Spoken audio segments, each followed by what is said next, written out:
ratio right?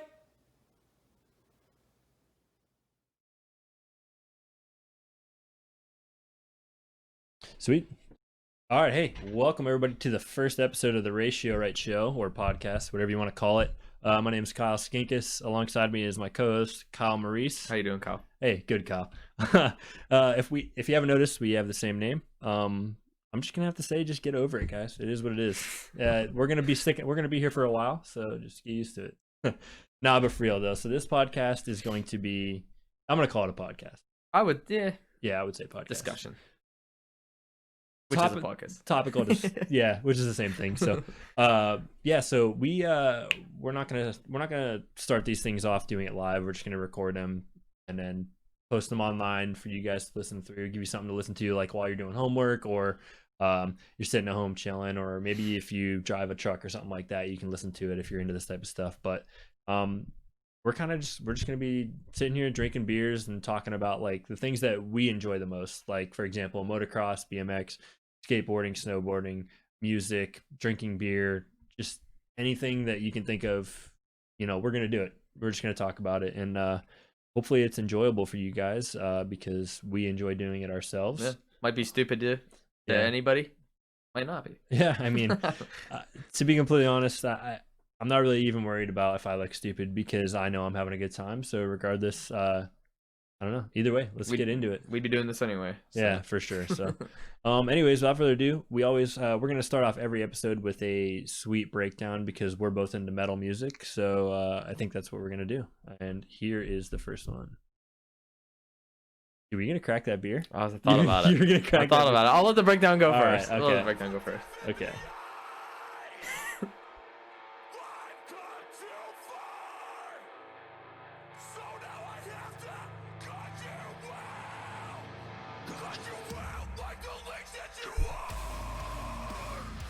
Dude, the fist pump has to be a thing. Has to happen. Has to be a thing.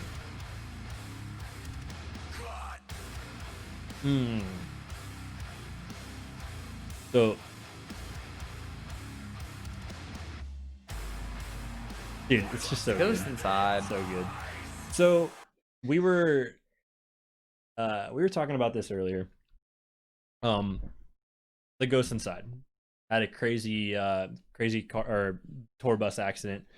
Drummer loses his leg. Drummer ends up losing his leg.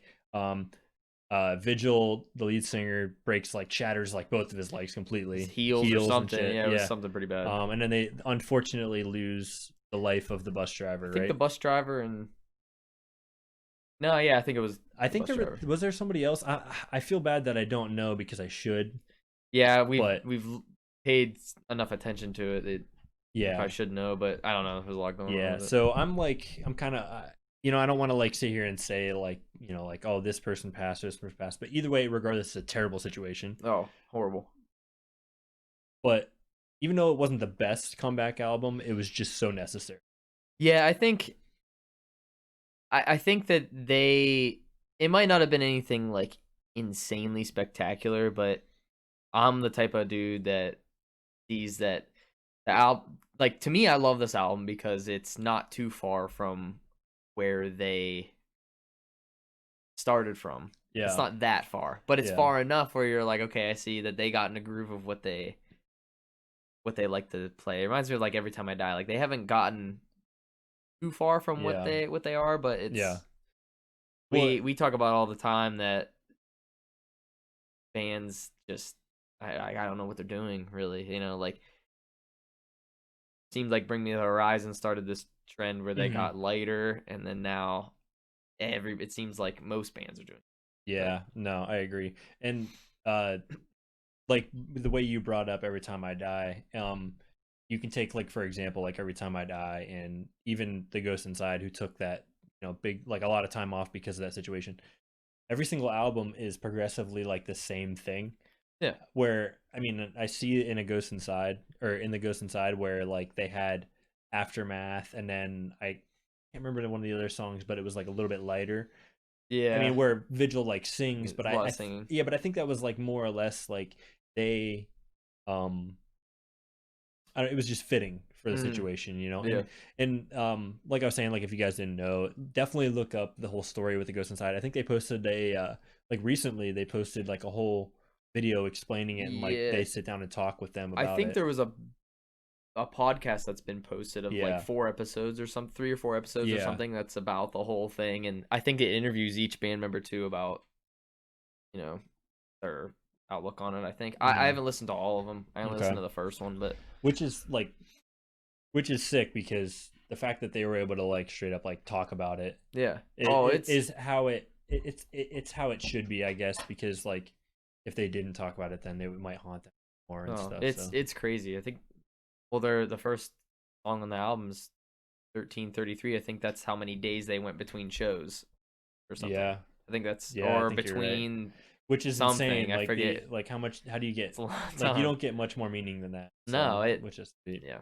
So I guess you know, so we start off these shows talking about music and everything. So the way we're gonna do it is, since we talk about music and like more or less like the heavier rock and like metal genre and stuff, because that's what Kyle and I are into. We'll spend like 15 minutes talking about that, and then the middle portion of the show is going to be more extreme sports or like moto related. So if you are here for moto, stick around. We're gonna be talking about that later, especially with 2021 coming up. It's going to be an insane team moves and insane season. And we're not just going to talk about like professional motocross, because I know there's other podcasts that do that. Like we're going to be talking about like, you know, local and like the guys, for example, like we have guys like Jeremy Hand who have raced nationals, who have scored points. Oh yeah. I mean, even Cade Clayson from Ohio, who rides for a team right now. I can't remember what the team is, but it's a Kawasaki team, who has made 450 mains and stuff. We're gonna be talking about that stuff, but the first 15 minutes can be talking about music and stuff. The middle portion before break is going to be moto and stuff, and at the end, if you're looking into, you know, hearing our thoughts or like just watching videos and hanging out with us about talking to just miscellaneous stuff. Yeah, we could throw in some BMX, or it could just be stupid shit that we've been doing over the past exactly. week. So I don't know, just random topics at the end. Yeah, so and we're looking for feedback too, because we're not always going to have like amazing things to talk about. Like there's only so much we can talk about. Yeah, so for sure, only so much happens. Yeah, exactly, especially with everything going on. But one thing we will not be talking about on this show is politics. No, never. That's the only time I'm going to mention that. That's it. These are good vibes. Yeah, good vibes only. Speaking of good vibes, Kyle, I should probably get my ratio right. What, dude? What is the ratio? What is the ratio? What is the ratio? It's a Dick Yingling. 100%. 100% Dick Yingling. 100 to 1. 100. That's it. 100 to 1 Dick Yingling. I like it. But yeah. So my boys over at Ratio Right didn't give this to me. I definitely purchased it with my own money. But now you have a 450. So now I have a 450. Yeah, exactly. So that's just for beer now. That's all it's for. I haven't put anything else in this. It makes it look really good though. I mean, tell me that doesn't look like some good oil. Okay, on the camera, it doesn't look very good, but it's lubricating me very well. So, welcome guys to the Ratio Right podcast. We're gonna get back into the music segment of this thing. We just talked about the Ghost Inside. I'm here with Kyle Maurice again. He's gonna be starting up his own YouTube channel, right? Yeah. Me and my brother and I, Ryan. Be sick, dude. My brother and I, Ryan, have talked about it for I don't know, a while now. And we've been thinking about just, you know, starting a stupid little channel about just the dorky ass little things that we do all the time. Whether like we're building ramps at Ryan's all the time and riding like BMX and going riding, or just stupid shit. You guys do a lot of stupid stuff, and then to kind of and I'm definitely guilty of doing it too. Oh, you're there half the time. I'm like the instigator of it, but you're there half the time. No, so speaking of, I wouldn't say this is along the lines of stupid stuff, but I would say it's more of something that you guys kind of just threw it, like, you know, said you balled up the snowball and just threw it, and you're like, let's see what it does, you know? Yeah, we don't. Well, speaking of that, I was saying with Truth and Treason. So if you guys didn't know, Kyle was in a band called with Truth and Treason. So we're gonna tie this into the music aspect. Him and his brother and a group of friends. I don't know who else was all involved. Just there are a couple dudes from our high school. One of my good buddies, Joel, was the guitar player. Then our other friend Eric was the other guitar player, and then we rotated between bassists. Nice, nice. Well, they started that band, and it was pretty rad. And unfortunately, I wasn't around to see them live though. Appreciate that. But yeah, dude, for sure. But I mean, this dude, he knows his things when it comes and everything. So I mean, if you guys have like any questions, just throw it towards him because he's got answers on music, moto, and most of the time more answers than me on BMX too. Nah, so I would definitely say so. But no, it's pretty sweet. So let's get back on the topic of music though. So we've talked about this many of times. What band in your eyes has sold out like absolutely like put the dagger in the heart, like our original albums were sick and now it's just terrible? Probably Parkway Drive. Parkway Drive. Well, so A Day to Remember has too, but I think I grew up with like Parkway Drive being the like anybody who listened to Parkway Drive early on was like their documentary. They went on like 4 tours of just surfing, playing shows in a van and a trailer for like the longest time. Flew over to like Europe with no label or anything, which is insane. Like it was just all about just like it was simple. Yeah. And now they're not even in the same genre.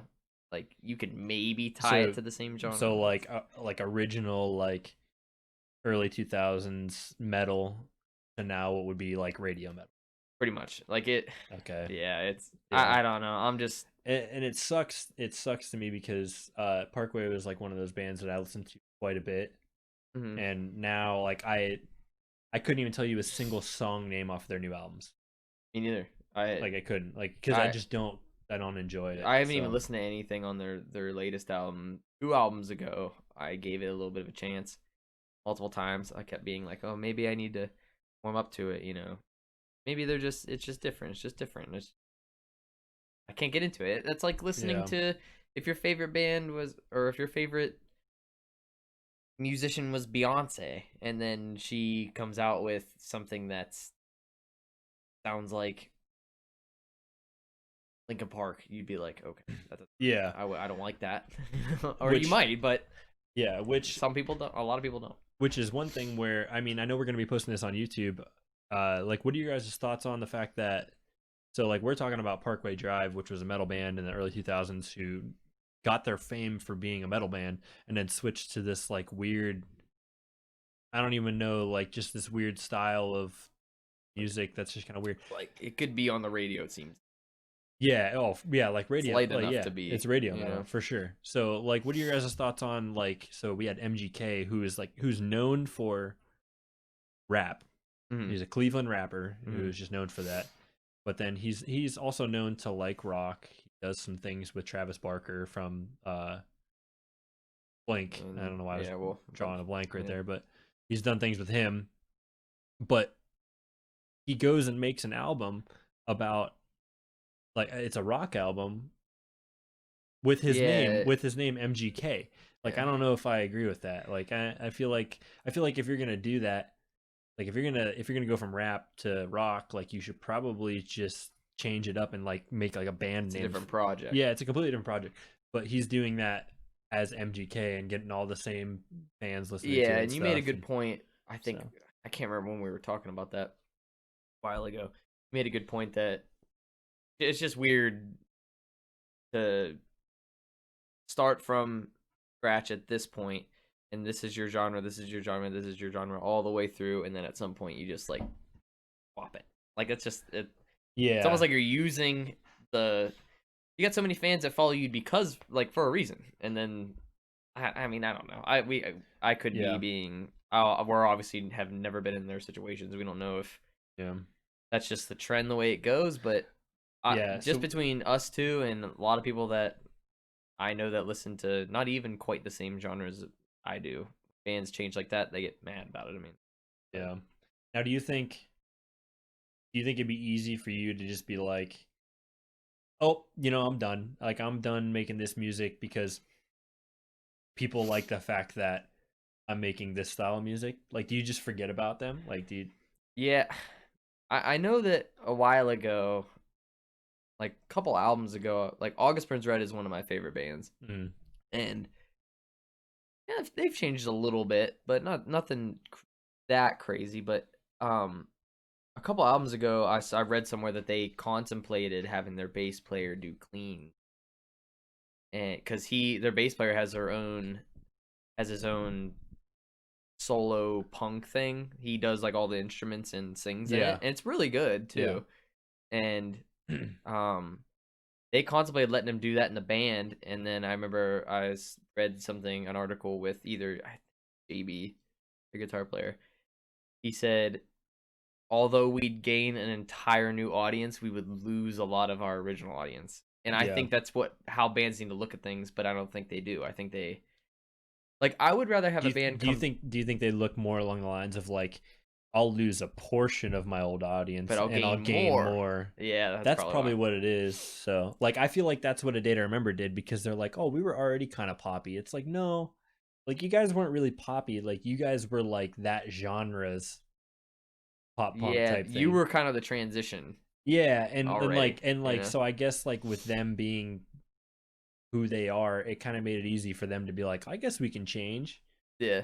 I don't know if I like it, so I it is what it I don't is. either. So um yeah, if you guys don't know what we're talking about, like with the change of like I guess a scene even, or a genre of music, I'll give you a perfect example right here. I'm gonna pull up. Let me pull up an A Day to Remember song. Give me an A Day to Remember song from one of their early albums. Early albums. Um, say Mr. Highway, a good one. Okay. It's one of my favorites. So Oh, 2010 maybe. this says 2011. So this is A Day to Remember in 2011.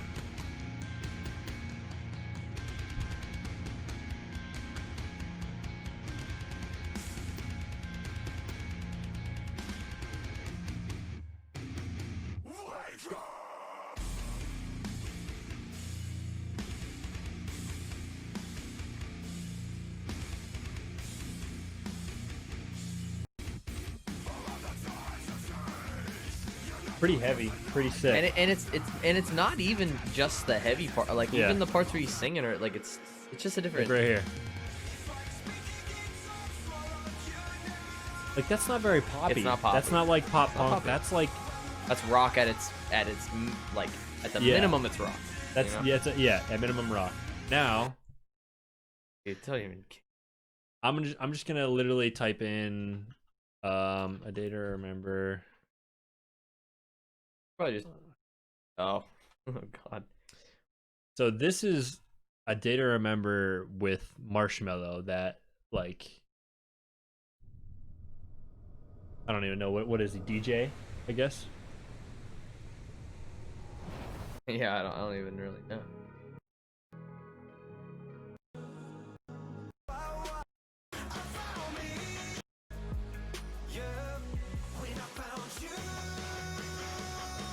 Dude. Yo, I need to get my ratio really right now. Ratio 0 to gullet. What it is under that one. Well, dude, not even Like- not even this collab. If you even just type in their new stuff. Just type in A Day to Remember. All right, so we'll just type in A Day to Yeah, Remember. just click enter. Not Resentment. They released another one that is I don't even know. That one? Mind Reader?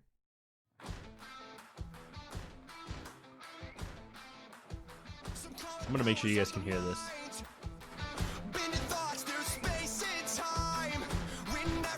That's Not the same band. not the same band. That's what I'm saying. I don't even, no, I'm done. Done with that. Well, I would rather have the band just straight up come out and say, "We are tired of playing this. We're done with it." Rather than them trying to like bridge the gap still. Like A Day to Remember's one song, Resentment, that they're gonna release on their new album, is the verses are pop with like not automated, but it sounds like electronic like beats behind the verses and stuff. Yeah. And then when it hits the chorus, it's like, okay, the chorus is good. Yeah. Reminds me of old ADTR. And then there's a breakdown, but then all the verses are like this. They're like trying to still make you think that there's stuff. Yeah, I don't know. I'm not into it, man. I'm not into don't it know. either. I love A Day to Remember too, but It's unfortunate. I don't know. I mean, we could sit here and talk about this all day, but in the end, if you're in a band, you get famous for something, for one genre. If you're gonna change, don't go from like 0 to 100. Like, like change a little bit, but like stay who you are. You know, like Counterparts did it. August Burns Red did it. The Ghost Inside with their Return album did it, and everybody is not. Nobody's saying anything bad about them changing. Oh yeah. You know, so shout out to Counterparts too. Their last album is top notch. Dude, Nothing Left to Love is it's probably my favorite album by any artist. I would say. I listen to it all the time. There are a lot of very sick albums out there by a lot of very sick bands, but not many bands have been able to go from track 1, which is sick, Nothing Left to Love, to such a sick 12 opener, or whatever, all the way to all the way down to like the sickest like little, I don't know, it's like an interlude. It's not even an interlude, it's like an outro that sounds like an interlude, you know what I mean? Yeah, it's like, it's so sick.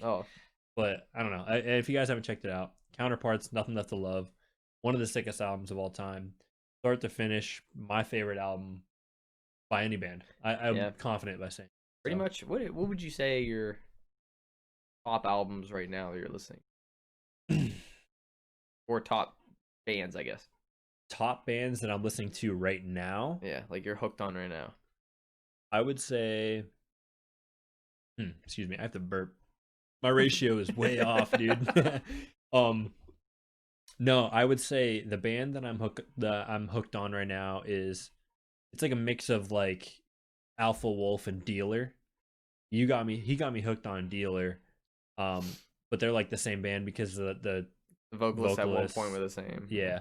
So they get the same vibe. Like Alpha Wolf Creep and Dealer's Grotesque are just two very sick songs. So I've been listening to them like crazy, and then I continue to listen to Counterparts. Yeah, like I click on Counterparts and I just put them on shuffle every time I get in my vehicle until I find something else that I want to listen to. Yeah, like it's so sick. You don't get tired of them. So, but what about you? Top 3 right now? Top 3 right now. Like, yeah, not like favorite of all time, because that's too hard to do. Like ABR is obviously going to be in there for you, and I would say it's very close for me too. I just I wasn't as close for right now though. Not ABR. I definitely say Counterparts. Like as a whole, like I'm picturing like how you're just saying, like you put them on and any one of their songs could come on and you're still just. But I'll say Counterparts. I've been listening to a lot of Movements recently. Movements is always in my top. I can't believe you haven't listened to Movements. Listen to Movements. So good. Listen to him. Can listen to him. Kill him, man. Kill him. But no, Movements is sick. I don't know. My third one is real sick. I've been listening to a lot of Currents, but maybe I've been on this huge throwback. I re-downloaded or repurchased, actually, not even downloaded, repurchased. I'm sure I purchased it a long time ago, but I never remembered. On iTunes. On iTunes. Born of Osiris' first studio album. Well, they remade it. It was called The New Rain, and now they remastered it, and it's called The Eternal Rain. I've been listening to Born of Osiris on like repeat. That's just because they're throwbacks to like when I was in high school. Like it might not be the best, but I guess it's more just nostalgia to me. Oh yeah, for sure. I would definitely say that it's safe to say that Counterparts is probably one of the sickest bands out there. Like in like the metalcore genre, I guess. Yeah. Because like dudes in hardcore, dudes in like strictly hardcore, like they always bash on bands even like Knocked Loose, which Knocked Loose is even more hardcore than Counterparts, but they bash on them because of how successful they are. Yeah. Which is insane to me, but like at the same time they think like underground and yeah, exactly. So but eventually you got to peek out of it, even if you're just doing the same thing. Like I mean, not selling out. I mean, they should be happy. They should be happy that Knocked Loose still advertises themselves as hardcore. Yeah, they're not. They don't advertise themselves as heavy metal or rock anymore, like what most bands do. Yeah, like I'm pretty sure Stick to Your Guns, who were like hardcore OGs. Oh yeah, are now like I'm pretty sure it's like I think they're under the rock genre. on iTunes, Oh, really? which sucks because I've noticed it a lot. They're not. They're not rock though. It's They're like a new wave hardcore. Like they're like it's like a like when you peak out of hardcore though, well, not worst, but at the worst, I guess you could say you're like metalcore. It's not like yeah, I because agree. metalcore can extend all the way to like bands that are more just like a lot of singing. Yeah, for sure. So I don't know. I don't know. We'll leave that talk for another day. We've overextended our talk about music, but hey, it's a topic that we both love, and of course Kyle does because he can play any instrument that you give him. Yeah, that's not No, true. it's true. Piano, I can't. I've been trying. Yeah, to learn he's it, not a but pianist. Can't. Anyways, hey, so guys, we're gonna switch gears here. I never mentioned it in the beginning because I'm a terrible host. Oh, it's perfect because we're transitioning into Moto. So where's the logo at, right? Exactly. Kyle, why don't you give us a little lowdown on one of our sponsors that you're pointing at right now? Vert graphics, decals, stickies, whatever you want to call it. Sticky Boys. Sticky Boys. Jordan Weber. A lot of AJ you might know him. AJ Green as well. AJ Green as well. Right? Starting their own, well, I guess it's already started, their own graphic company called Vert, E-R-T. I just talked to Jordan not too long ago, and he said that they're be on the lookout for their website that is dropping soon. He said a couple weeks. I think that was about a week ago or so. I heard the same thing. Something like that. It all looks like really good stuff. They just put a bunch of merch on there on his Instagram too, and it all looks really cool. You bought a set of his graphics, didn't you? Yeah, I did. You were probably relatively one of his earlier customers. I think besides all of like his like really close like tight knit friends, because he lives in Ohio. We're obviously Pennsylvania, so like, you know, like I'm really good friends with Jordan and everything. We've been riding together for a really long time. I would definitely consider him one of my better friends out of all the people I've ever been friends with. But he hooked up a bunch of his close friends and stuff, and I found out, and my buddy Mike, who actually owns Valor Lab supplements, which is another one of our sponsors right here. If you work out, check out all of his supplements because he's got some sick ones. I personally use the pre-workout and it's sick.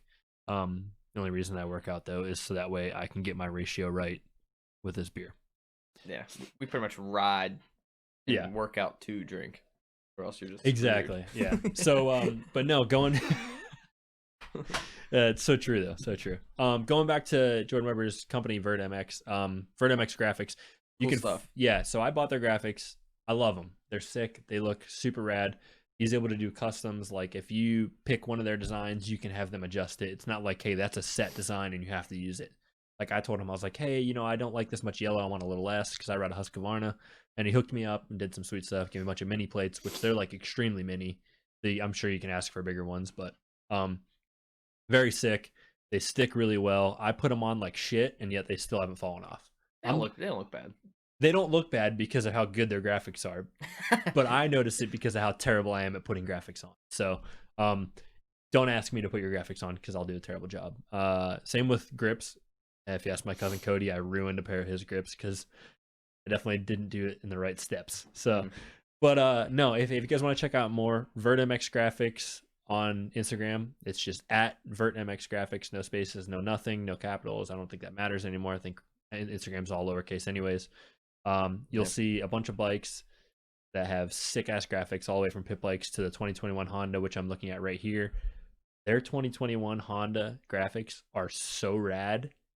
I actually haven't seen them. Dude, like I'm gonna, you know what? I'm gonna do you guys a favor and all the viewers here, and I'm gonna give them a little more exposure. Sample. Instagram.com/Vert. Oh, he had a couple guys at they had a couple guys at Loretta's this past year. They did, yeah. Rocking. I know they had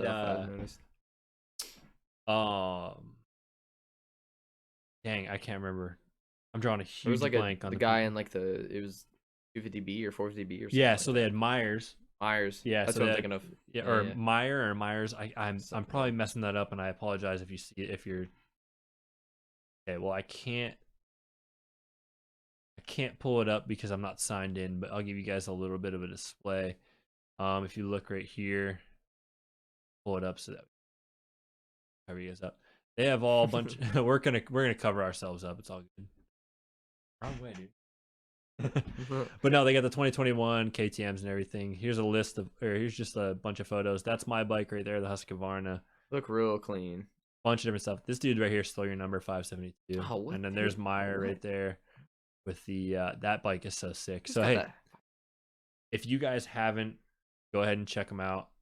Vert MX Graphics, and they really have some sick designs, and I think you guys would be very happy with them. Yeah, and like I said, he said that their website's gonna. Oh, that Yamaha right in the center. That guy was at Loretta's, I'm pretty sure. Yeah, you're right. Is. Yeah, I'm not sure who it is either. I wish I could pull it up right now. But yeah, I was talking to Jordan not too long ago over Instagram because I was telling him about some templates. I just bought a new Yamaha.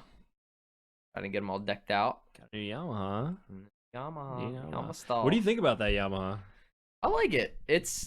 I've only ridden it a couple times, so I bought it and rode it twice, and then I had back-to-back weddings and went to visit my sister down in South Carolina, so I couldn't ride. But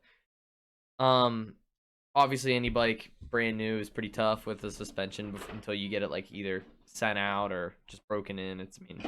Just trying to find everything right that just suits you. But not even that though, it's just a whole different motorcycle. Like it feels wider between your knees. Crisp. It feels wider between your legs. Like it just feels like different, even though it's probably hardly any different. Yeah. I had a cow before then. I mean, if you go from one bike to another, it's always going to feel uncomfortable. Yeah, except for Husqvarna, because I went from Honda to Husqvarna, and it was the sickest transition of all time. Yeah, I mean, it's. I definitely like. I was really starting to like it toward the end of the second time I rode it. Yeah. It just, it just takes time for it to get a little broken in, or you get everything adjusted differently. I mean, yeah, it's hard to just before you even ride it be like, oh, this is supposed to be this height. Everything's different. Sure, for sure. Well, I mean, speaking of riding and not riding that bike too much, we are planning on going riding this weekend. Where are we going, dude? We are going to Ohio International Raceway. Hell yeah. In Ravenna, Ohio, Sunday. Bunch of tracks riding this weekend. Actually, we had TV Land. I'm pretty sure, like 90% sure, TV Land said they were riding Friday, Saturday, and Sunday. Yeah. TV Land and Pierpont, Ohio. I saw Trevor. He actually posted something on his Instagram, or was it Instagram or Facebook? I don't know which one he has. I think he has Instagram. So on Maybe Instagram, both. I saw it, and the track looked pretty good. It did look good. It did look pretty good. I know a couple guys that went today. Like, my older brother Ryan said one of his buddies called off work. Like a couple of them went today. Yeah. I mean, it's dark at 6:30 now, so yeah. Weekdays are so tough. But yeah, TV Land, it looked good. They're riding all weekend, which is pretty intense. I haven't seen a 3-day ride in not a for long time. I mean, most dudes do Saturday, Sunday, which for an example of a track that's doing Saturday, Sunday is MX Acres, right? MX Acres. It's my cousin. Yeah. Jason Slimmer. So, and Jason Slimmer actually has his own Instagram, or not Instagram, YouTube channel. Yeah, YouTube channel. I think it's just on MX Acres, right? I think it's MX Acres something. If you type in MX Acres, you'll find it. Yeah, MX Acres YouTube channel or something. He posts some funny stuff. Let's see. Yeah, it's just MX Acres. Yeah. He posts the best part about his channel that I really like. And by the way, going back to what we were saying about MX Acres, is that he's actually riding on Saturday, Sunday, this weekend, which would be the weekend of the. So it'd be November 7th and 8th. Yeah. So November 7th and 8th of 2020, because that's when this is being recorded. Yep. We're not good enough to be live. Yeah, we're not good enough. So trial number 1 for sure, and we expect critiques, but hey, we're just trying to have some fun. My ratio is 100% correct right now. Yeah, it's looking pretty good. It's looking real good, dude. I mean, I really wish that my camera was better, because it looks like I'm drinking. The ounce is correct. Or the ounce is correct. I'm sitting right at here. I'll do CCs. I'm sitting at 3. I'm sitting at 350 CCs right now of oil. That's pretty good. Your bike's in a ounces. You're right. That's 12 ounces. It'd be dead on. And Or else the can's lying. How many here. pints is that, though? Do you know how many pints that is? No. I'm way off. That's three-quarter of a pint. 3/4 pint. 3/4 pint. 3/4 pint. That's not even pints. How much is that in a That's not even 252 pints. stroke? Dude, I don't know. Dude, you know how much gas we'd have to mix right there? Jesus. But anyways, no, so back to what we were saying. We get sidetracked easily because Very. of the ratio. So, but no, MX Acres running Saturday, Sunday. Jason has a sweet YouTube channel. He posts all the stuff on all the track work and everything. It's coming down to winter time, and I guarantee that you're gonna see the two of us in his videos at Rays MTB, because we go to Rays all the time and it's super rad. All the time. We make some. Those trips are really cool. Yeah, for sure. Really cool. And it's not just like dudes like us. Like we're in our mid-20s. Like I'll be 27. I just turned. You 27. just turned 27. Happy late birthday to you. Thank you. My brother just turned 31. Yep. Which would be one half of the Maurice Brothers YouTube channel. Oh yeah. So, and if you didn't know, Kyle, I think we were talking about this, or was that we were talking about that earlier? I think it was earlier. Yeah. So, Kyle and his brother. I know we're all over the place right now, but dude, we're just here to talk. We're just here to talk, and and if you guys want to listen, that's fine. I expect every single one of you to have either a beer in your hand or in some way, shape, or form be just chilling. Yeah, so that's all we're doing. We're just bullshitting. Yeah, for sure. So Kyle and his brother Ryan are actually going to be doing starting up a YouTube channel called the Maurice Brothers YouTube, I guess. Or are you guys going to do something similar along those lines? Brothers, that. I don't know. And let me tell you, it's going to be a channel worth subscribing to because these guys are hilarious. The reason why I hang out with these dudes is because they do some of the craziest stuff and they're into the same things that I am. BMX, moto, music, just being idiots, making fun of people. Doing things, mainly idiots. I mean, I don't hang out with you guys because we're idiots. I'm not an idiot. Well, yeah. Anyways, hey, Kyle, tell us more about the Maurice Brothers YouTube channel. What's going on with that? It's just stuff that we just do on like just random times. We'll just build little dorky ass ramps at Ryan's house. Just I don't know. We just do stupid shit all the time, so we figured why not have it on film, because half of it's really funny. We're gonna go ride BMX tomorrow. We'll probably film that for it. Probably be the first episode. It'll be the first. Likely. Man, I get to be in the first episode. Yeah. Guys, I'm in the first episode of the Maurice Brothers YouTube channel. I made it, dude. Hey, I might as well stop what I'm doing because he's gonna be able to pay me a salary. It's gonna be sick. $2.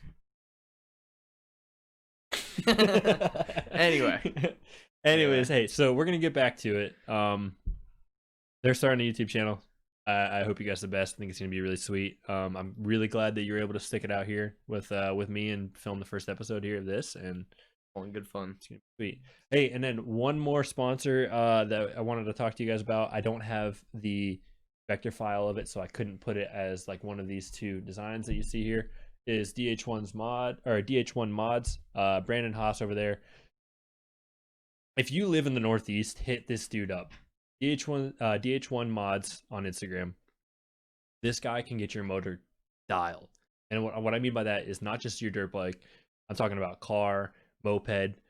Freaking, if you have a motorized skateboard, he could do it. Like he's got like a dyno, he's got everything. This dude's dialed and he knows what he's doing, and it's some impressive work. So hit up DH1 Mods on Instagram and let him know that we sent you guys. I'm telling you, if you need motor work done, he can do it. So he's the man, and I really appreciate him hooking us up with this koozie. So beer is getting to me, dude. Something about beer. The ratio is right. That means it's right. I should have. You're right. I should have like a little counter up in the top corner here that says like ticks every time I say ratio right. Or just right, because you said right like 8 times at least so far. At least, so we'll make it happen. We'll get something going. Yeah, I'm the editor, so I don't know what the fuck. I don't know. Well, it's all Kyle. I'm just here for someone to talk to. No, so all right, we could go down a rabbit hole about that though. We'll talk more about that in another episode. So let's get down to it. Moto. We're gonna take this one to the professional moto for the first time because it's a big topic right now. A lot of changes happening. Ton of changes. It's off season, silly season. It's been silly season for so long, and I don't see it going away. Yeah. you know. Well, 2020, everything's silly. Yeah, 2021, I don't see it being much different. Me neither. It's Obviously, weird. The schedule's weird with there's yeah, like 2 rounds at like 5 different venues or something. yeah, like that we know of right now. Indy's got 2. Yeah, like I can't remember the whole schedule. You sent it to me. Yeah, so you know, we're not gonna keep this like the whole like professional motocross thing, but this time we're going to let's talk about probably the biggest topic. Yeah, I would say the 2 biggest topics right now are GasGas and then Martin going to Yamaha. Yeah. I would say probably huge. are the 2 biggest topics yeah, right now. yeah. So let's start it off with one I think is probably the craziest is Martin. Yeah, if you want I thought for sure he was just gonna move up. I thought so too, and then for the longest time, people were so set that he's going to PC Cowie, and I heard that, and like even like Wigan after Paula and his post race press conference, or not press conference, but his post show that he does, he was talking about there's no way he's going to Star Yamaha because they have like a roster of like 12 dudes right now. Yeah, like what are they gonna do with them? I'll just cut them. Yeah, you know, so it's weird. I don't. Obviously, a lot of those guys in the 250s are caught in a weird like situation. So like, you have like a guy like Christian Craig who would probably actually be better on a 450. I mean, he's kind of proven that he's just as good at least. Yeah, I mean, he almost won a Moto at Paula. He's just as good on a 450. Might not be better, but just as good. Jeremy Martin's got to move up eventually. Yeah. But those guys keep getting offered rides, and with how weird it is to come by rides, stupid not to just take one. If Star Valley or Star Yamaha, whatever you want to call it, Star Valley, Star Racing Yamaha. It hasn't been Star Valley for like years, dude. Yeah, I'm behind the times here. But if they offer you a ride, you're not gonna not take it because it's a guaranteed salary for the next year or whatever they offered him. But then it's weird. I thought Martin had to move up in to the 450s after Supercross. Yeah, so what happened with that is that he was going to point out, and I think the way it works is if you point out during the season of Supercross, I think. So like nationals are kind of like an outlier, but Supercross, if you point out, which means you scored a certain amount of points in the 250 division, which he's been racing in it for a while. I mean, he's a 2-time national champion. Probably been in the class for what, like 6 years now, 7 to 8 years, maybe 7 years, I think at least. So, I think what happens is you point out in Supercross, and that makes you move up the next year. Well, he was about to point out if he would have raced the next class and done well. So they're like, well, hey, we'll stop that. So like more than likely his very first race this coming year, he's gonna point out if he does well. Like if he podiums, he's gonna point out. And he's going to have to move up the next year anyways. Yeah. So I think maybe Yamaha was kind of planning on that. Maybe they had plans to have Plessinger move out after his 450 contract was up. Probably. So yeah, I mean, I hate to say it, but the way it's been going, I mean, he could turn around, but I hope so. I hope so too. I like him. Yeah. But the way it's been going, you're probably right. They're probably just anticipating that he shoots out of there. Yeah. And I did just see on Instagram that Aaron just got back on the bike. On the bike. Yeah, I saw him on like a video on a practice track or something. Which he looked like he had some spunk, but I mean on a groomed track anybody can go fast. So I'm hoping that he can get it together because I mean Aaron, I mean he's a proven champion. He Supercross and Nationals back to back. Yeah. So going back, what I've always thought about is like, I know that Jeremy's just always been really good on the 250s, and he's had success on the 250s. And subtracting not subtracting because it did happen, so that's a part of it, but his broken back and everything. And last year, or that was a couple years ago. 2 years ago. Yeah. Hangtown. Yeah. Or no, I think that was at Valley, or not, or Muddy Creek. Was it? Might have been Muddy Creek. I thought it was the first race of the season off of that first jump. I think it was Muddy Creek, the old, like after where the finish line used to be, or still was, then you 180 left. You might be right. But I don't know. I can't remember. But either way, The ratio's right. Right. This is what is kind of crazy to me. Years ago, Jeremy Martin and Cooper Webb are around the same time frame of their pro debuts. Yeah. Relatively. Give or take a year. Jeremy Martin wins 2 outdoor championships right off the start. Yeah. And then after that, Cooper Webb wins a Supercross title and an outdoor title and another cross title. I can't remember. I know he won one of each, but I don't know if he won a second one. I think he went. I'm pretty sure he defended. Yeah, I think he went 1-1-1. Yeah, and then moved up. Yeah. Moved up, struggled for a bit. Boom, where he is now, and crazy. The whole time when Cooper Webb was like defending champion of the 250s, Jeremy Martin was in like fill-in Honda rides at Factory Honda, like a Daytona. Yeah. He got like a second in Daytona. Yeah, he was leading. I was there. He was leading the whole race and gave it up to Tomac with like 3 to go. Yeah, or something, like 2 to go. So now, insane. So now, like, I hope that when he moves up, he's still still prepared and everything. But I just can't help but think that like, if Cooper Webb has adjusted like that, and I know everybody's different. Yeah. I just felt like if he would have moved up earlier, he'd be above the speed of Cooper Webb right now. Outdoors, 100%. But maybe not Supercross. The Martins are they're okay at Supercross. They're always contenders, but not. And you know what's crazy though is, I never really saw the Martin brothers as. I mean, Alex. I love Alex, and I think he's a lightning bolt. Like, he's so fast outdoors. Alex is the definition of motocross. The way he came up and now is at a factory spot. Yeah, exactly. That's why you can't hate him. Nothing was handed. You come from 1110 mods to Rock River and all that. Yeah, exactly. Oh, for sure. Like, can't beat it. 1110 mods and they're local to us. Like, they were like a solid team. Like, Darren Durham started on them. Eventually got a PC Cowie ride. But TLD, yeah, like 2 factory teams that are still going today. Yeah. And like one of like a race or 2 or something, like in the professional level. New Orleans Supercross, 2012, I think. That sounds about right. That sounds about right. Freaking gnarly. Yeah, and then like was not far off of the title hunt even.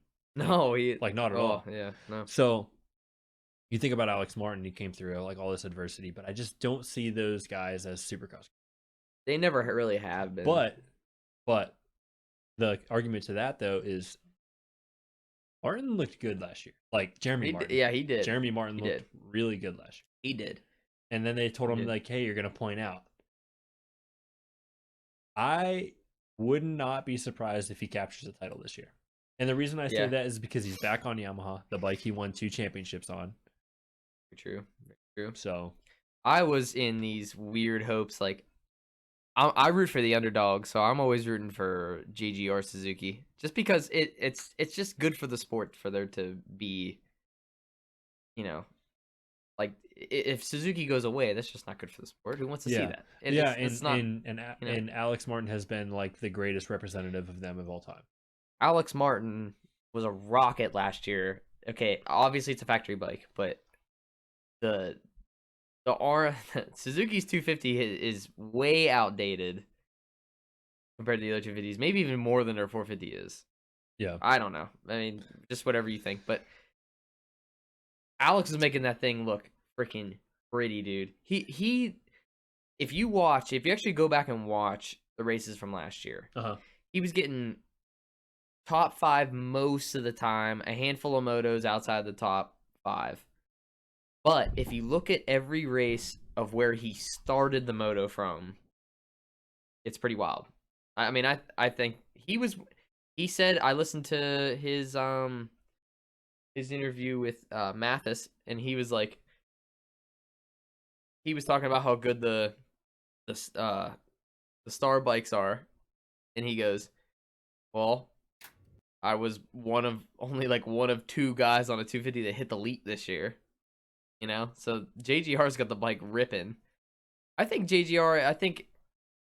what I'm stemming back to is I was hoping that I had a small bit of hope that JGR would just say, you know what, screw it. Let's just throw both the Martin brothers on 450s on the same team. That would have been sweet. Wouldn't happen, but that would have been cool. I was hoping something similar where they would have put both the Martin brothers on the same team.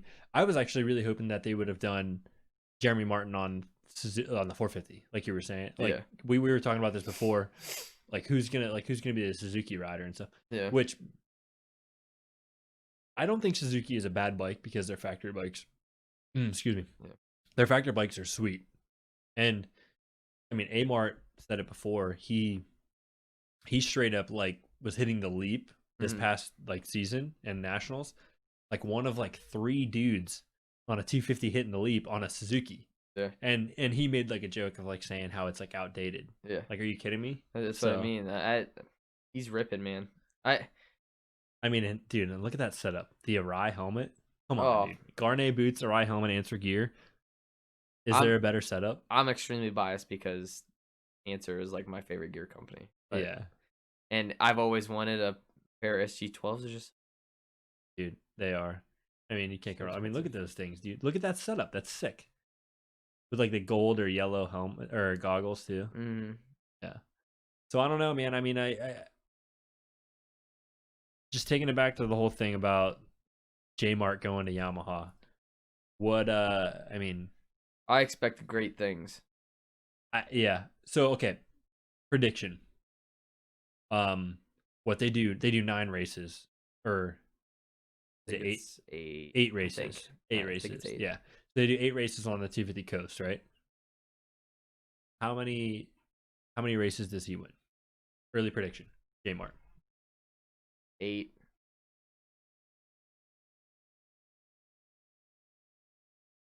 I'll say 4, but that might be. I was gonna say 3. I'll say 3. That's okay. So far, because they're not very. The Martins have never been like the craziest Supercross guys. Yeah, so I'll say 3.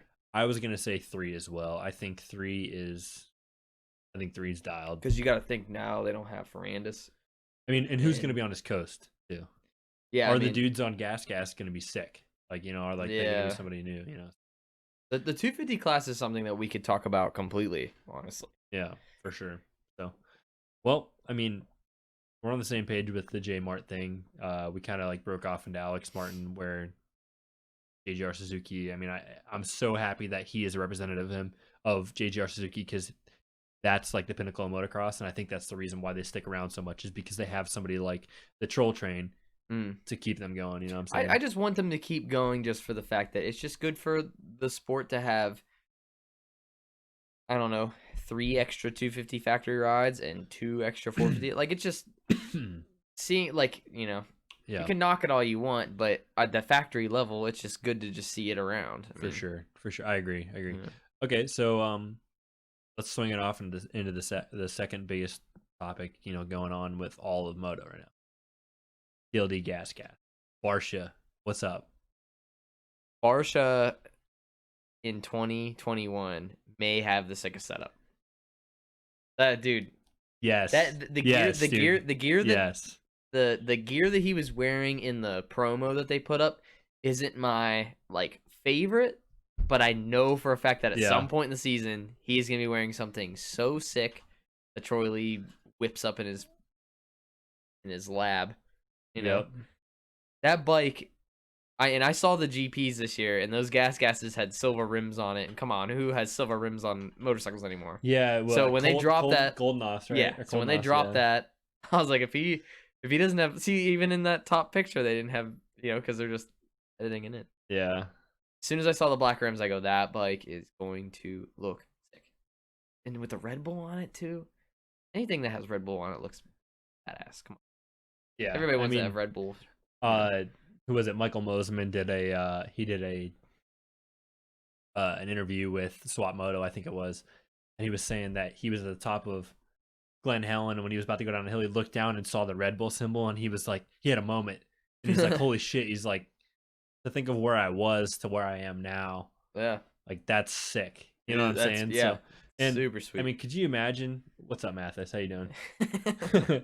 But No, I mean, like, you think about it, dude. Like, as a kid, like, all you want to do is ride. Like, if you're a moto dude, like, you're thinking like Red Bull is like the Red sickest Bull all the because time. Red Bull has like the amateur program. They just have everything. Red Bull Signature Series, Red Bull, blah blah blah blah blah blah. Yeah.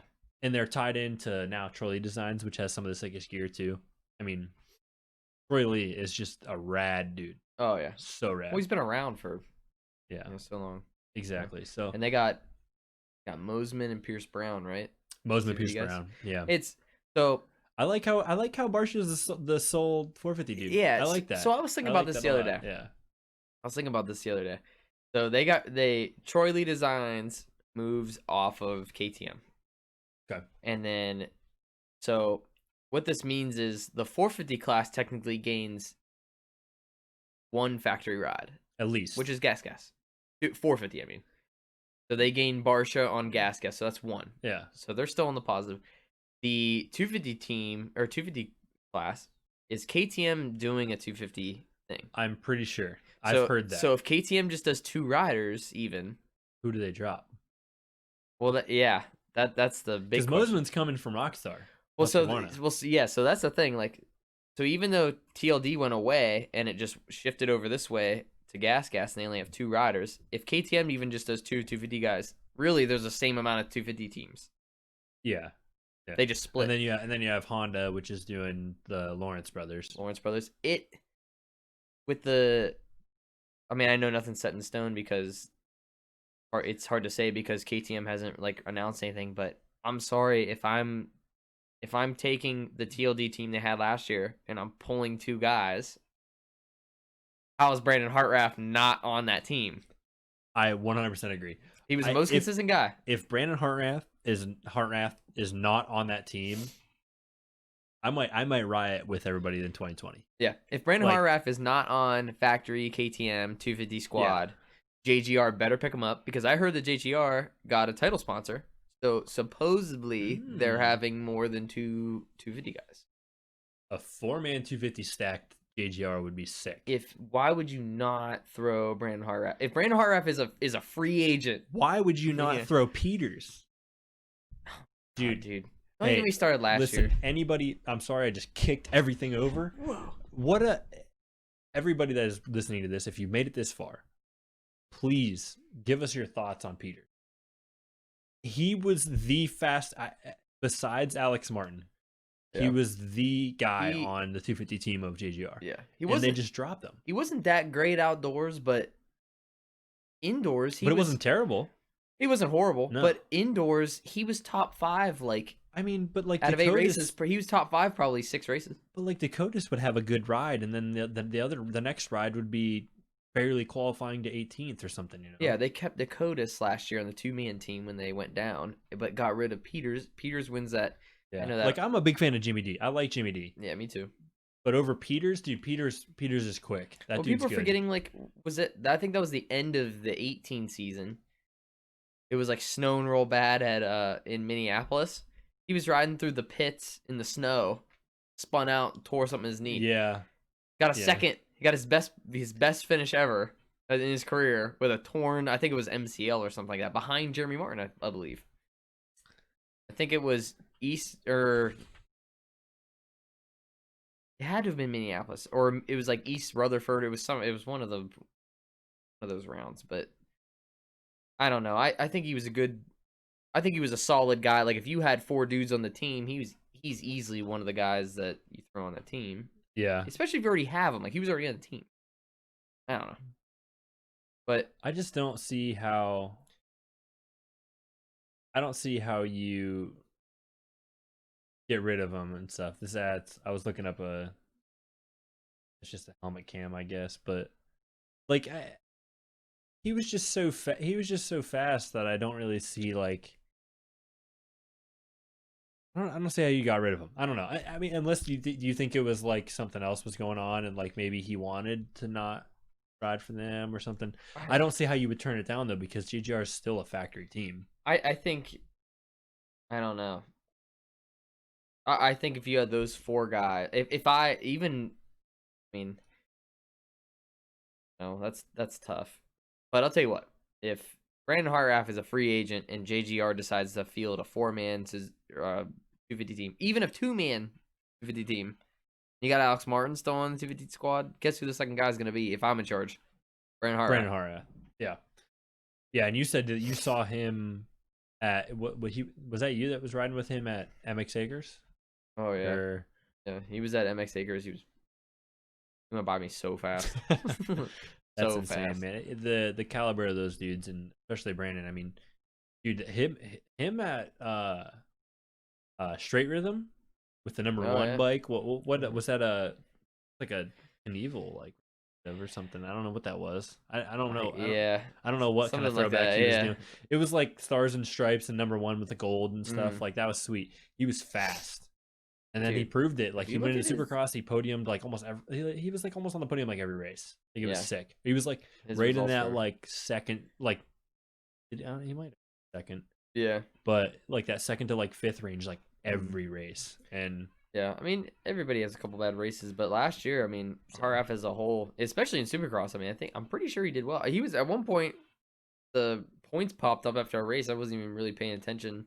He wasn't that far behind. No, he was like in third, like 14 points back, like at a couple points. Yeah, like,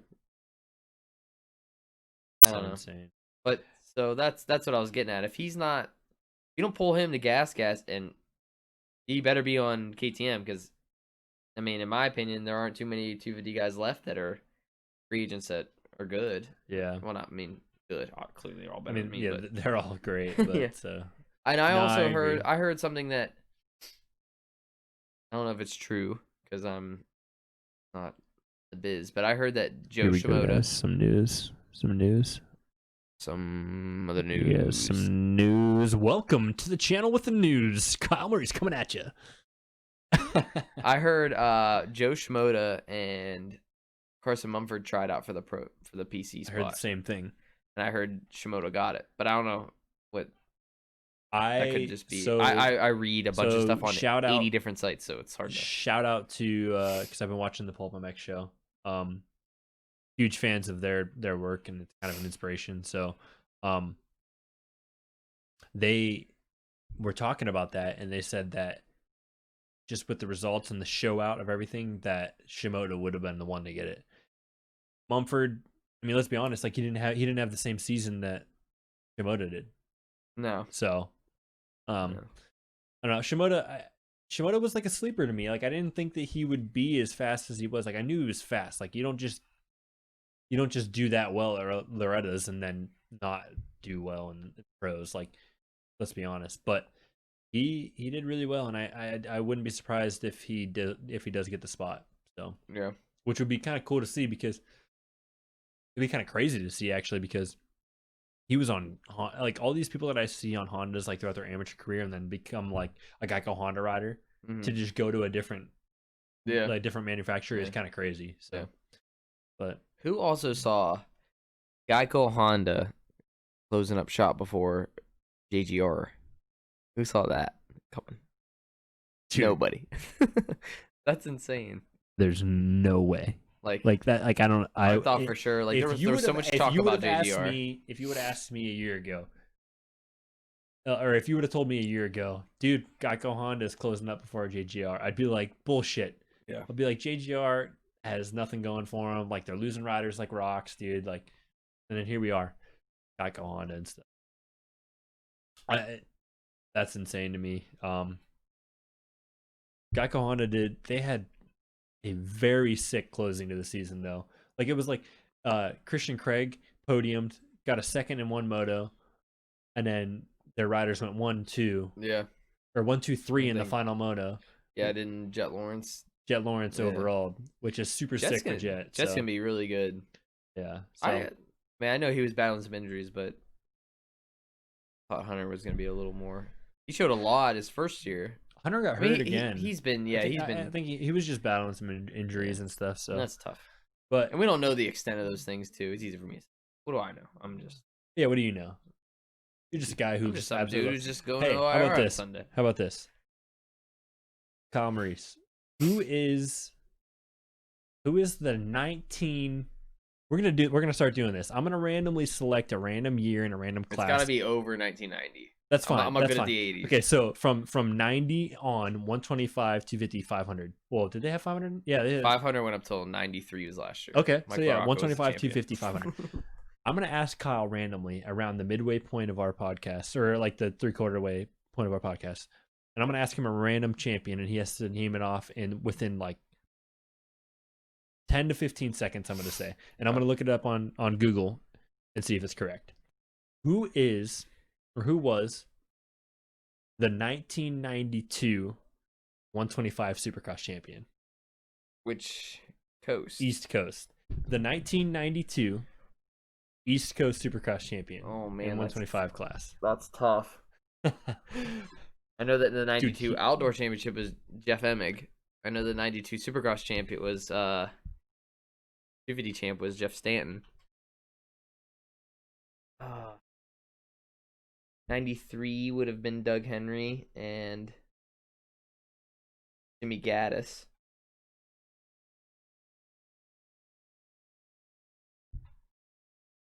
'92 might have me stumped. I know 93, the 125 Supercross. He is so good at this, and I think I stumped him, I think guys. you got me. Because I know I got him. I know that 90. Give me a list of 3. You can do 3 riders. I know the 93 East and West Coast 125 champions were Doug Henry and Jimmy Gaddis.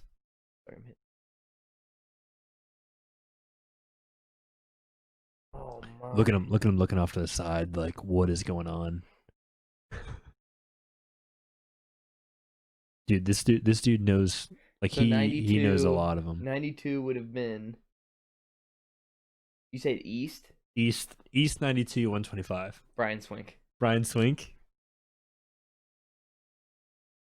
Brian Swink, dude, no way. Look at this. I thought you stumped me for a second. He was on Suzuki. Brian Swink, East. I don't even know how to zoom in on that. I'm just gonna pull it up real big real quick. He just got it. He's on Suzuki.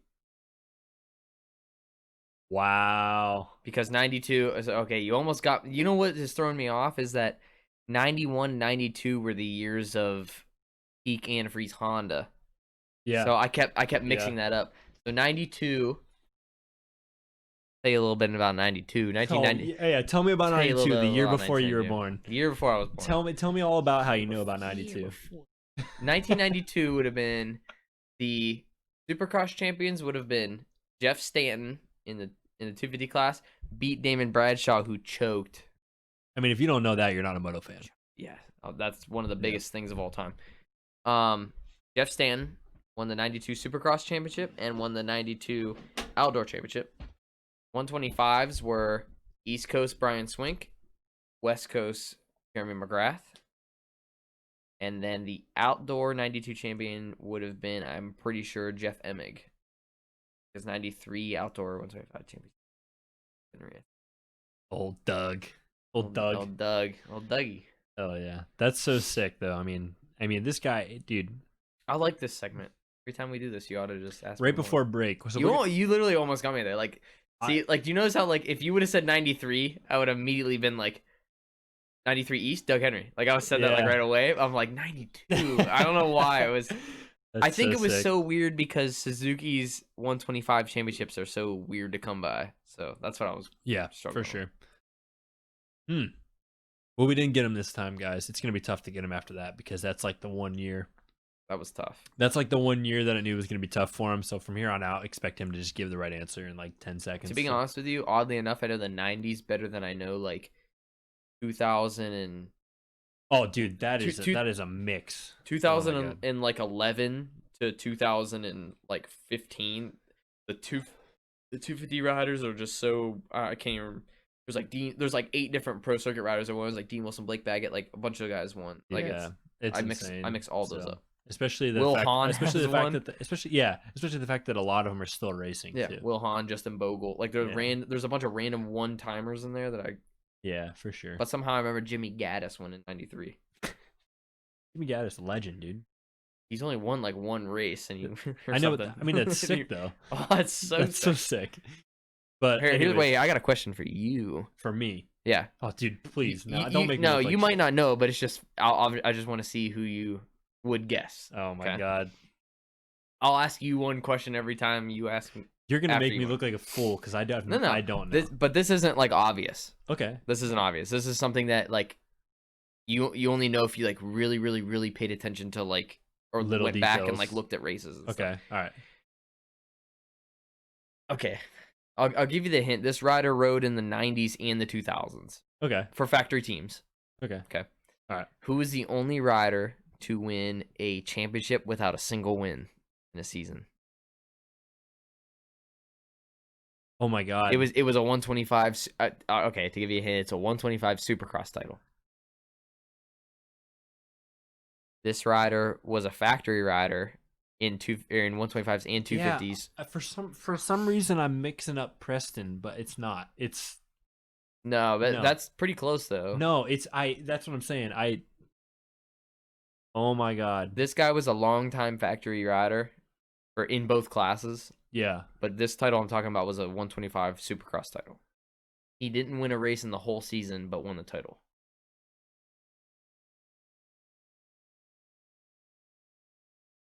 And think about it as like Mike Brown. Not too far off. Like you're right in the same. I'm like, dude, you're I'm right like- in the I know- same era. Oh, is it Like, Brandon? Is it Brandon Jessman? No, but you're right. No, in the same. damn You're it, close. Dude. God, I'm like, dude, I'm right there. You're close. What is it? What It's is it? Tim Ferry. Dude, you're right. Oh my god. 1997 That's right. East Supercross title. Dude, talk. The only reason he never won a race but won the title is because that was Carmichael's first year in Supercross.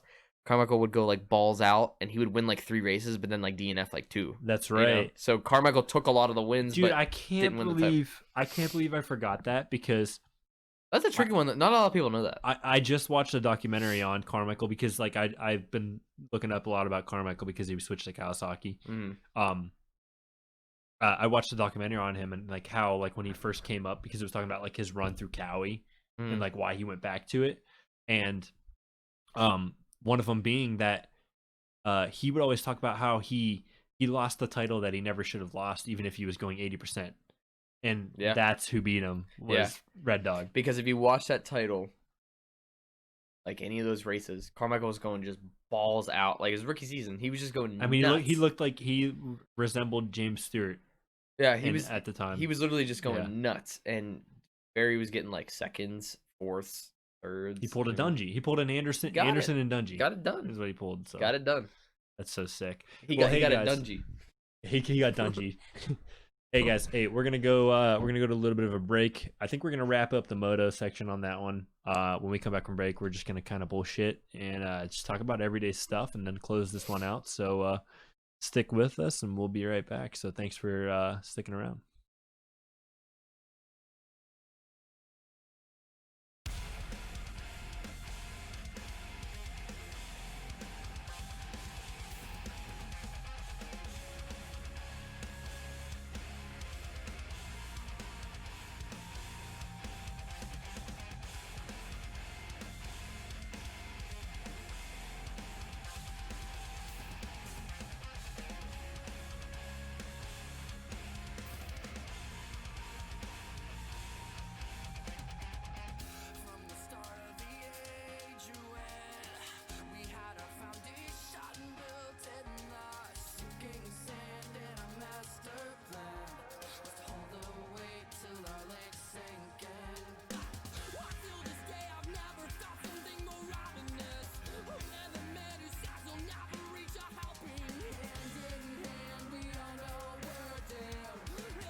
we're back, guys. Sorry about that. Every once in a while, when you talk for about an hour, you have to take a piss when you're drinking beer. Especially when your ratio is like 800 milliliters.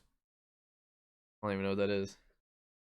800 milliliters. So I just used a full beer, and it's rated about 350 cc's. And we're looking at 3/4 of a pint. Not bad. Not bad. Ratio pint. 12 fluid ounces. Man. Yeah, man. I need a ratio right. You need to get a ratio right. What am I doing? Shout out to those guys. Hey, we don't know the name to it, but we're using it for the name of this one. Kind of like, not really. I don't know. Ratio Right podcast. Why don't we're just gonna call it ratio right. Let's just do that. Just declare. Literally, the ratio is right. Though. The ratio is correct. The ratio to music to Moto. Ratio correct. No, ratio right. We'll just use that. Let's just call it that.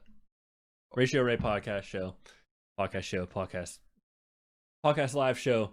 That's not live, that we do things. Hey, shout out to our sponsors, VertMX Graphics, Valor Labs. Actually, wait, yeah. VertMX Graphics, he points. Valor Labs, I point. And then DH1 Mods right here. Fingers in the way. We're going to get it right here eventually. Maybe. Exactly. It's going to go right there in the center. Left, right, center for those guys. Seriously, couldn't do it without those guys. They give us the support. Jordan Weber hooking us up with the graphics. Mike Fisher hooking us up over at Valor Labs with the supplements. If you can't get your daily dose of protein, hit them up. They can give you guys what you guys need. You don't even have to work out. You could literally just not have to eat protein, and you could take that, and it's not like you're eating meats or something. So if you're like a vegetarian or something, you could take some protein. That's your daily dose. So it's pretty sweet. They provide some awesome products, and they're a veteran-owned company, so it's pretty sick. And I support the veterans, so I'm all about that. So me too. Cool. And if you need something from number plates to a trim kit to some stickies for your helmet, just general stickies, any sticky boys, or just a full kit. Why not just spend the money and get a full kit? You know where to go. Verte. Jordan Weber, call him up. I can give you his personal number. Yeah. I don't know if you'd like that. No, he wouldn't. Hey, anyways, so the ratio is right, guys. We're sitting right at 12 fluid ounces in the ratio right cup here, so we're doing well. We're going to get this conversation switched over to kind of just general consensus of everything. Just general bullshit. Yeah, we're going to bullshit We're this just one out. We're just here to talk. Yeah, we talked about Moto for a while, and I know there's a big community that are friends with the two of us that like to talk about that because that's the main thing that him and I know, Kyle and I know. But we're going to go into just kind of the general gist of everything. The first thing that I want to talk about is there's this guy named Zeb Powell who pulled this absolutely sick trick in Winter X Games this past year, where I don't know what the contest was, but they were like going off the landing. I can't remember what, like you said you knew what it was. I had it. I can't remember what it's called. Let me see if I can find it. Let me see if I can find it as well. Zeb Powell pulled this, like there's a couple different ones that were super sick, but my favorite one, he pulled. Is it the knuckle huck? I think it's the knuckle huck. One of the guys I follow says knuckle huck practice.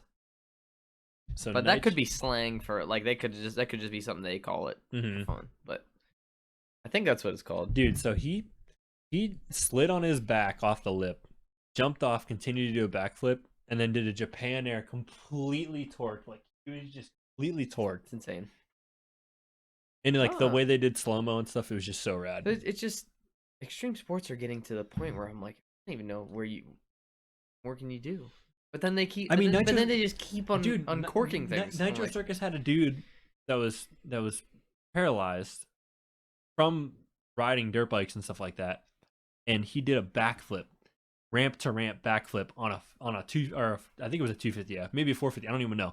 Regardless of whatever it was, that is so sick. It's just endless. Like every time I'm like, okay, how much different can this get? Okay, yeah, you're doing backflip variations. Okay, what else are you gonna do? And then someone uncorks something that just blows my mind all the time. I don't really understand it. Yeah, I don't really know either. I can't even fathom going up to a ramp. Actually, not even a ramp. I can't fathom a dirt to dirt hit doing a backflip on my 450. Dudes do that like all the time. Like it's just cake. Yeah, I mean, you saw what Danger Boy Deegan do a flip on an 85. Yeah, that's so gnarly. That's pretty crazy. I mean, dudes like Josh Hill wadded himself doing a backflip. Ruined his career. Dude, I mean, I don't think people know the caliber of that. Like, if you go back to like the year of or the year before, he was like beating James Stewart and Chad Reed. That guy was good In his like first year really on a good. 450. Very good. You give that dude some time. Yeah, I mean, and even when he came back, he was still like a top 10 guy easily. Yeah, I mean, he got a couple like 6th and 7th, I think it was, and that's for not riding for a couple years. I mean, I don't. Yeah, it's just so insane. I mean, that sucks, but it is what it is. It happened. Yeah. So. Hey, so I wanted to ask you, we're going riding BMX tomorrow, right? For sure. We're going to a park that we've never been to, right? Have you been to it? No, I haven't been to it. It's I texted Alan about it. Alan Messersmith. Texted him about it. Shout out A Messy. Yo, that dude's sick. 4, 5, 6. Hey, Alan Messersmith, I know you're watching this or whatever. Dude is sick on a dirt bike, a scooter. I mean, I guarantee if you got him on a skateboard, he'd be sick. And he's really sick on a BMX bike, mountain bike. You name it, the dude can do everything. And also, he works a full-time job at he's a machinist, right? Yeah. Dude's rad. He doesn't get the credit that he deserves. Well, Alan is one of Alan's that guy that has around that you have around that. Like, I don't think I've ever heard anybody say like, man, I don't like Alan. You can't hate Alan. Hey, if you guys don't know Alan, check him out. I think his Instagram is Alan Messersmith. Alan M456, I believe. Yeah, so Alan at Alan M456. Check him out. Give him a follow. That dude is rad. So if we're talking about just all extreme sports, that dude can do it all. Yeah, and I remember last time we rode BMX bikes, I was like, we're doing he was teaching me or helped showing me how to do tire taps. I'm relatively new to the BMX game. Well, I've always ridden BMX, but never like to do like stuff. Never like tricks and never stuff. Never tried to do anything new. Yeah, I just kind of just hit boxes at Rays and stuff. Yeah. And he's telling me tire taps. I go, Alan, you could easily do a chainsaw. First try, he goes, oh, I've never done one of those. Bam, chainsaw landed, done. Solid. If we're talking about BMX too, I'd like to shout out to my older brother Ryan. Yeah. Real sick on a bicycle. Ryan, real sick on a bicycle. And guys, I cannot wait to get him on the show because I know that we're going to be moving. He's such a funny dude too. Ryan's one of those dudes where kind of an idiot. He can say that because he's his brother. I'm not gonna say it. You're kind of an idiot, Ryan. What? Whoa. What? Dude? No. Ryan is the man. He's actually he's expecting a kid. Mm-hmm. Right. He's expecting a daughter. A little girl, huh? A little girl in February. Wow, man. That's Ryan's the man, though. That's rad. That's Ryan. So Ryan is like this close to breaking out of like, I don't know. If Ryan knew bar spins and tail whips, he would be phenomenal on a BMX bike. So, to give you guys a perspective, we don't have any clips of it. That's just my fault for not being prepared for this. But Ryan's one of those dudes. He's an everyday dude who rides a moto with us because he grew up in a moto family. His Kyle and Ryan's dad, Pete Maurice, was a professional motocross rider in the 80s, right? 80s and 90s. 89 to I think 92. Yeah, who was a team green rider at Loretta's, and then eventually started doing his own thing, right?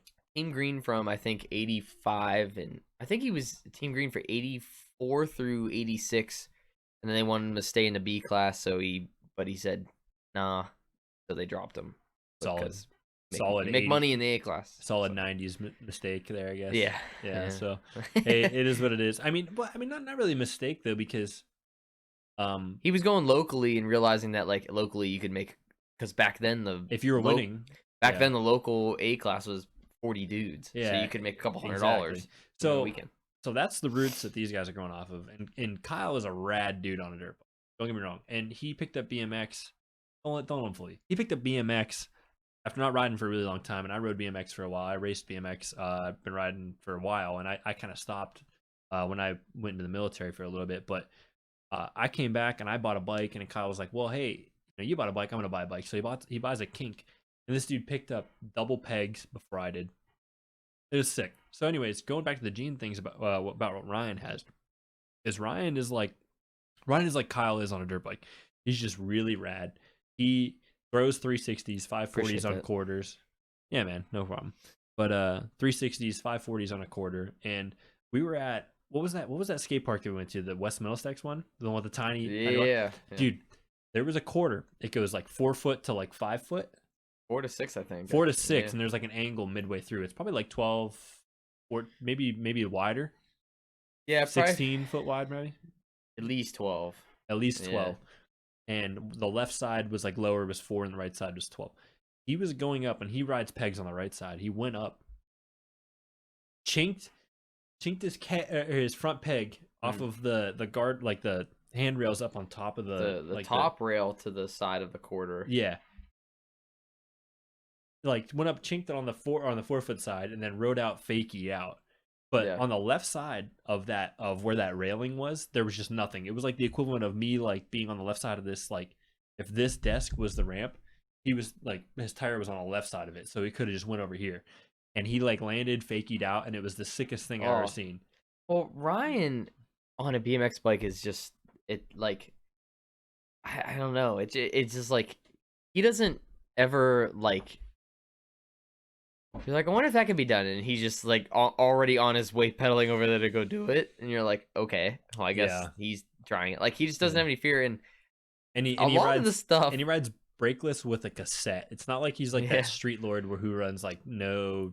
Yeah, I'm dead serious. I think if Ryan had bar spins or tail whips, I think he'd pro-am level. Yeah, I think we'd be talking a little different discussion here because everything but those is solid. Like for any of you that have been to, he can tuck no-hander to fakie off of any quarter that he wants. I've seen him 540. He can double peg any quarter that he wants. He can tire tap any quarter he wants without brakes. Mm-hmm. He can foot jam everything. We had a friend of ours, Jason Slummer, who owns MX Acres, had a mini in his garage. The ceilings are like 12-foot ceilings in the garage. I don't even know. Like if you aired out of this ramp, you had a good chance of hitting your head. Yeah, and Ryan jumped a 3-foot deck and wall tap, like double tire wall tap, and back in like his head, like he's horizontal on the ceilings here. It was one of the gnarliest things I've seen in such a tight space. And then we went to Ray's. Anybody who's familiar with Ray's, it's like the largest indoor bike park. Yeah, in North America, mountain bike. Yeah. Anybody who watches Scotty Kramer, they say that it is the video that they go to Ray's literally says the greatest or the greatest BMX park ever. Yeah. Anybody who's familiar with that place or has been there recently, they added that room.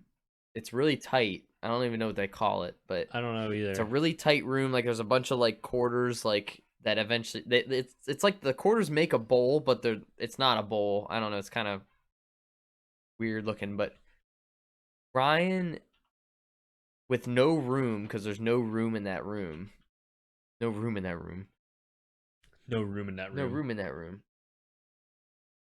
See, Kyle's gonna try to bring up a video just to. There you go. That's a good shot right there. So this is this room at Ray's. Okay, look how tight this is. Pause it right there. There you go. Okay. So Ryan, my older brother. Now, right where this guy's got his big finger, behind us, behind the camera, there's a quarter. Like there's no room in this space here. Yeah, to his right is like an almost vertical like quarter that doesn't have like an end. It just keeps going up. Yeah, and then behind his back behind him is a quarter the size of the one that's straight ahead. Yeah, so like right back here behind him, over here is just a big like 6 foot, 8 foot quarter. Yeah. So Ryan rode, okay, if you're looking at the insert we have here, Ryan rode up the quarter to our right, came down onto the orange floor right around this pole, and jumped. Yeah, you're exactly right. jumped that left quarter and foot planted over that doorway and then back into the next quarter over top like a channel gap. It doesn't look like that like that much here. Oh my god. No, not at all. I have a video on my phone too of him doing it, like of me standing in the center of the room. It is so crazy. It's insane. What makes it more crazy is the run up is there is none. Like, it's not like you're looking at this quarter to the right goes so steep, like to pump and try to jump forward. I don't know. For like literally anybody that has been to Raise since they put this room in here, like or is going to go to Raise this year, like they're gonna look at that and they're gonna be like, dude, foot planted over that. Like and it's not like there's dudes who can do it. Yeah, and I'm sure I'm sure there's people who have, but it was pretty early on that this room was in here. He may have been the first, possibly. There was no tire marks there. No, which there is. It's possible that he was the first person to foot plant over that. So. It's possible. But shout out to Ryan is freaking rad on a bicycle. Ryan's Instagram, by the way, is Ryan Mo. So Ryan MO 277. My friggin' boy. Hey, he's a friggin' boy. My friggin' boy. Hey, so if we're gonna talk about BMX for a little bit, in your opinion, who's the greatest BMX rider currently, the past, street, park? Who's it gonna be? If I'm gonna be completely honest, like who I just like to watch, like I mean, think about innovative, like the people that do the one dude who does stuff that people are like, like every time you see him do something, it's like that's video game shit. I almost need a minute. I don't need a minute. I love watching Chris Kyle. Chris Kyle is sick. I love watching Chris Kyle. Chris Kyle is real sick. I'm gonna go with my man, Garrett Reynolds. Garrett Reynolds is Garrett Reynolds. This is his real BMX edit, and it is just so sick. Look at just look at some of the things that he does. It is video game-esque. It's insane. I think at one point in time, so like, that's just insane. That's something you do. Yeah, he does this. I can't remember what it is though. He does like a down rail to ledge bar, like 360 out, like hard 360. It's just so sick. People don't realize that gap right there, where he landed, was actually like a step up, like 6 inches really? up. Yeah. So like if he cased it, he was gonna get hurt bad, and he didn't. So, dude, just like it's just so sick. Anytime I watch somebody hard 180 down like a set of like 12 stairs without a helmet on is just the most insane thing I've ever seen. Dude, he just was that a feeble to whip manual? Yeah. To 3 down like a 10 set. Right, dude, look at what? yo, what? Hang on a minute. It's not possible. It doesn't seem possible. It's really not possible. Hop up, backwards manual, bar, forward manual. Hang on a minute. Is that down whip? Hang on a minute. So he hops up, bar, revert or fakie manual to manual bar 180 to down whip. Yeah, he 180 fakie manuals to 180 regular manual, or in a bar in between those. And then would he down whip? Yeah, I mean, I guess it would just be like an oppo whip, but it was, I guess, a down whip. I guess what would it be? It's sometimes things go so quick I can't even fathom what they're doing. Like that's insane. And then the banger right here, 180 fakie, dude, full cab whip, dude. What are you doing? Like he's just insane.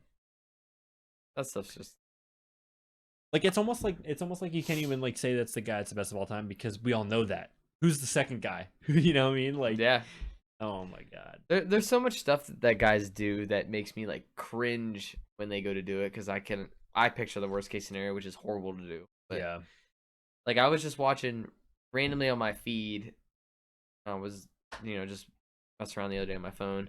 An old Scotty Kramer video came up, and it was a video from years ago when they still had like Mike Shymack and Mike Feedy on the channel. You remember watching those? And they went to this outdoor park that had this concrete spine, and it's not, I mean, it's an insane trick, but like compared to shit like that, it's not that insane. But just watching it like from picturing what can go wrong is like the most insane thing in the world. Mike Vitti comes up the spine and he jumps. He tire taps like he's okay. So it's like he's gonna do an abubica, you know? Yeah. And then he bunny hops up and then goes straight to a foot jam straight. So like, dude, like if you go like it's not so bad if you go like this and just slam into disaster, but if you over push and go straight this way, you're taking a concrete spine to your neck or your face. Like it's insane to watch. Or at least your gut. Like you're just getting destroyed. Like I almost don't even like the like the whole time I was watching, I was like, I don't even know why I'm thinking about this, because when you think those things, that type of they shit happen. But even this video is like 3 years old. But that's insane. I don't know. Sometimes I can't watch those guys. They like I said, like they 180 down like a set of like 16 stairs and then half cab out. Like, dude, I couldn't imagine jumping and then at some point like blinking and be like, I'm going backwards with no helmet on. Yeah. Down like dude, fuck that. down like 2 stories. Fuck that. Nah, yeah. I'm good. At like at least 15 miles an hour. I mean, I don't know. Maybe even faster. I don't know. Insane to me. I don't get it. But... It's crazy. Well, hey. All right, guys. Hey, we're getting to that point. We're right around the hour and a half, a little more time frame of this though. So I think we're gonna call this episode a little early this time. Really appreciate you guys sticking through if you made it through this video. We talked about a bunch of different things: music, moto, BMX, all the people that have helped support us and stuff. So Kyle, I don't know if you want to say anything. No, I mean, if you're watching, thanks for watching. Our first go at it. We figured, you know, anybody wants to listen. Like I said, we're not experts on anything. We just want to talk about the stuff and what we think is cool and bring up videos that maybe someone didn't see or topics that some people like to talk about, but for sure, bullshit and drink beer. Hey, and I appreciate you coming through, and I'm looking forward to doing more episodes with you and stuff. Absolutely, man. So, hey, but so after this video is posted, we're gonna be going and riding BMX tomorrow. So look out for the first video from the Maurice Brothers YouTube channel. I don't know when it's gonna be coming out, but I'm sure it'll be coming out soon. So within a week, probably I'll post the first one. Sweet. All right. Well, hey, with that being said, I want to thank you guys for sticking around. I want to thank Valor Labs and Vert MX Graphics, along with DH1 Mods right here with the sweet Koozie, who does amazing motor mods for us. So, thanks to all those guys for sponsoring us in this video, and thanks for sticking around, guys. So, until the next video, take it easy, guys. Peace. Later.